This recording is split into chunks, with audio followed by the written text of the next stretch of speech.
तरच आम्ही अंत्यविधी करू. पब्लिकच्या हवाले पाहिजे तो. अंत्यविधीच करणार नाही. त्याला फाशी झाल्याशिवाय आम्ही अंत्यविधीच करणार त्याला नाही. गावात फाशी झालीच पाहिजे तर आम्ही गावामध्ये जी घटना रेप विथ मर्डरची झालेली आहे या संदर्भात नाशिक तालुका पोलीस स्टेशन या ठिकाणी गुन्हा दाखल करण्यात आलेला आहे. याचा तपास डीवायएसपी नाशिक पालिकेचा एका नराधमाने त्या ठिकाणी निर्घुणपणे खून केलेला आहे. बाकी इतर तपास पोलीस प्रशासन त्या ठिकाणी करता है आणि ज्या नराधमाने हे दुष्कर्म. ये है महाराष्ट्र, नासिक जिले का मालेगांव तालुका और यहाँ का एक छोटा सा गांव डोंगड़ाले. यहाँ की शामें कभी शांत होती थीं, लेकिन एक शाम ने इस गांव को सदमे में डाल दिया. एक 3 साल की बच्ची की जान चली गई, वो भी ऐसे हालात में जिसे सुनकर इंसानियत शर्मिंदा हो जाए.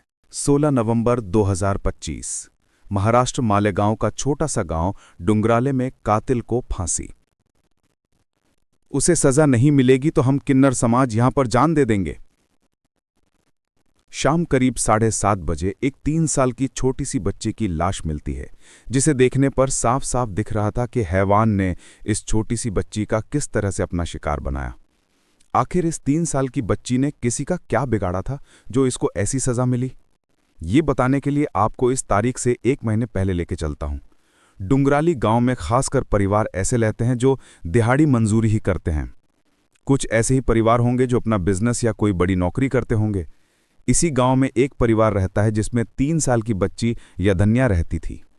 उसकी छोटी बहन थी लगभग 1 साल की. यधन्या के पिता एक फोटोग्राफर थे, जिसके चलते उनका काम गांव के बाहर ही रहता था. एक बार क्या हुआ कि यधन्या के पिता और गांव के एक लड़के विजय के बीच थोड़ा झगड़ा हो गया और इसी झगड़े से नाराज विजय ने एक खेल रचा. 24 साल का विजय खैरनार के मन में शैतानी फितूर सवार हो गया. बदले की आग में जल रहे विजय ने बहला फुसलाकर बच्ची को 16 नवंबर 2025 को चॉकलेट खिलाने के बहाने ले गया. झगड़ा हुए लगभग 1 महीने से ज्यादा हो गया था, तो किसी ने इतना गौर भी नहीं किया और उस दिन बच्ची यधन्या के पिता भी काम के चलते बाहर गए थे और इसी का फायदा उठाकर विजय ने पलक झपकते बच्ची को अपनी बातों में फंसाकर ले गया. बेचारी छोटी सी बच्ची को क्या पता था कि इस दुनिया में अपनापन दिखाने वालों में कुछ शैतान भी होते हैं जो इंसानियत को शर्मसार कर देते हैं. विजय ने खेल रही बच्ची को शाम के समय चॉकलेट के बहाने घर से दूर ले गया. अच्छा, बच्ची दूसरे बच्चों के साथ खेल रही थी तो किसी ने इतना गौर भी नहीं किया. जब शाम होने लगी तो बच्ची की माँ और उसके घर वालों को बच्ची के घर में ना होने का एहसास हुआ. तो फिर पड़ोस में पूछा, वहां भी नहीं. अच्छा, गांव में छोटी सी भी कोई बात हो जाती है तो पूरे गांव में पलक झपकते ही बात फैल जाती है. तो बच्ची के गुम होने की बात गांव में आग की तरह फैल गई. आस पड़ोस के सभी लोग बच्ची को खोजने में लग गए. नवंबर के समय में अंधेरा भी जल्दी होने लगता है. गांव में सीसीटीवी तो कहीं लगे नहीं रहते हैं कि उसमें देख सुन के बच्ची को खोजा जाए. गांव के सभी जगह लाइट भी प्रॉपर नहीं रहती है. अच्छा, घर से 300 मीटर दूर एक मोबाइल टावर लगा था. बच्ची को खोजते खोजते कुछ लोग वहां पहुंच जाते हैं. आप लोगों ने देखा होगा कि मोबाइल टावर के नीचे बीटीएस रूम्स बने होते हैं और सफाई के ना चलते उन रूमों के आसपास थोड़ा बहुत जंगल भी रहता है और उसी जंगल में बच्ची की लाश मिलती है. उसके शरीर पर कई गहरे चोट के निशान थे. सर को भारी पत्थर से कुचला गया था जो उसी के लाश के पास पड़ा था.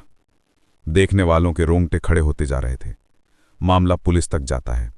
पुलिस ने जांच शुरू किया तो पता चला कि इस घटना को अंजाम देने वाला विजय खैरनार है. जब मालूम हुआ गांव वालों को तो उनके पैरों तले जमीन खिसक गई, क्योंकि विजय भी बच्ची को खोजने का नाटक कर रहा था. अनमैरिड विजय खैरनार को हिरासत में लिया जाता है. पुलिस ने विजय की अच्छी तरह से खातिरदारी की तो विजय ने अपनी हैवानियत की दास्तां सुनाई. छोटे से झगड़े के चलते उसने बदले की आग में उस नन्ही सी जान के साथ ऐसा दुष्कर्म किया, किसी को यकीन नहीं हो रहा था. इस पाप के लिए नर्क में भी माफी नहीं है. करोड़ों लोग सड़कों पर उतरकर दोषी विजय के लिए फांसी की मांग कर रहे हैं. बहुत से केस ऐसे हैं जो ठंडे पड़े हैं और कोई सुनवाई नहीं हो रही है. तो आपसे विनय निवेदन है कि इस वीडियो को ज्यादा से ज्यादा शेयर करें, क्योंकि हमारी आपकी चुप्पी भविष्य में ऐसे अपराधों को बढ़ावा देगी. चैनल को सब्सक्राइब करना ना भूलें.